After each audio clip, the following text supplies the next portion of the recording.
ಮಂಜುಮಲ್ ಬಾಯ್ ಸಿನಿಮಾದ ನಿರ್ದೇಶಕರ ಮತ್ತೊಂದು ಸಿನಿಮಾ ಬಂದಿದೆ.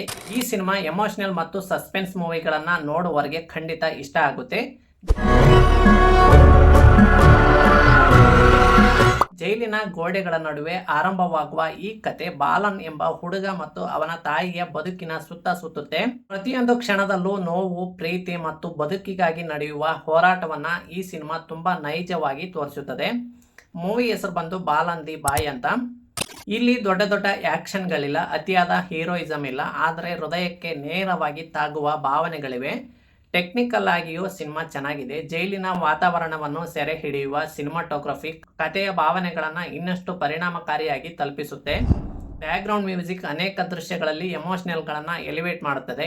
ಎಡಿಟಿಂಗ್ ಕೂಡ ಕಥೆಯ ಫ್ಲೋ ಕಾಪಾಡಿಕೊಂಡು ಪ್ರೇಕ್ಷಕರನ್ನ ಕೊನೆಯವರೆಗೂ ಹಿಡಿದಿಟ್ಟುಕೊಳ್ಳುತ್ತದೆ. ಕಲಾವಿದರ ಅಭಿನಯ ಚಿತ್ರದ ಮತ್ತೊಂದು ಪ್ಲಸ್ ಪಾಯಿಂಟ್. ವಿಶೇಷವಾಗಿ ತಾಯಿ ಮಗನ ನಡುವಿನ ಎಮೋಷನಲ್ ಸೀನ್ಗಳು ತುಂಬಾ ರಿಯಲಿಸ್ಟಿಕ್ ಆಗಿವೆ. ಕ್ಲೈಮ್ಯಾಕ್ಸ್ ಹತ್ತಿರ ಬರ್ತಿದ್ದಂತೆ ಕತೆ ಮತ್ತಷ್ಟು ಗಾಢವಾಗುತ್ತದೆ. ಕೊನೆಯ ಕೆಲವು ನಿಮಿಷಗಳು ಕಣ್ಣಲ್ಲಿ ನೀರು ತರಿಸುವಷ್ಟು ಎಮೋಷನಲ್ ಆಗಿದೆ. ಒಟ್ಟಾರೆ ಬಾಲನ್ ದಿ ಬಾಯ್ ಒಂದು ಸಿನಿಮಾ ಅಲ್ಲ, ತಾಯಿಯ ಪ್ರೀತಿಯ ಶಕ್ತಿಯನ್ನ ನೆನಪಿಸುವ ಒಂದು ಸುಂದರ ಅನುಭವದಂತೆ ಇದೆ. ನೀವು ಈಗಾಗಲೇ ಮೂವಿ ನೋಡಿದ್ರೆ ಹೇಗಿದೆ ಅಂತ ಕಮೆಂಟ್ ಮಾಡಿ. ಮೂವಿ ನೋಡೋ ನಿಮ್ಮ ಫ್ರೆಂಡ್ಗೆ ಈ ವಿಡಿಯೋ ಶೇರ್ ಮಾಡಿ. ಇದೇ ರೀತಿಯ ಮೂವಿ ರಿವ್ಯೂಗಾಗಿ ನನ್ನ ಪೇಜ್ ಫಾಲೋ ಮಾಡಿ. ಮುಂದಿನ ವಿಡಿಯೋದಲ್ಲಿ ಸಿಗೋಣ. ಬಾಯ್ ಬಾಯ್.